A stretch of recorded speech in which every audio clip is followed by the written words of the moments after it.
ఏమైందిరా, నిన్న బానే ఉన్నింది. అటు చూడు బే.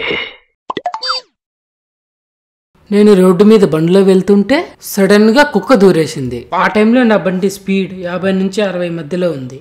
ఆ కుక్కను తప్పించడానికి బండి హ్యాండిల్ సైడ్కి తిప్పి ముందర బ్రేక్ వేశాను. ఒక్కసారిగా బండి కంట్రోల్ తప్పిపోయి పడిపోయాను. కింద పడేటప్పుడు నా కాలుపై బండి పడిపోవడంతో ఇలా నా కాలు విరిగింది. హెల్మెట్ వేసుకోవడంతో తలకి ఎటువంటి గాయాలు అవ్వలేదు.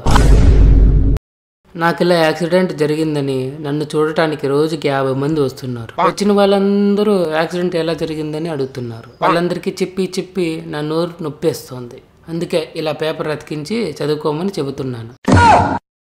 అది సరేరా, మాకు చదువు వచ్చి కాబట్టి సరిపోయిందిరా. మరి చదువు రాని వాళ్ళ పరిస్థితి ఏమిటిరా?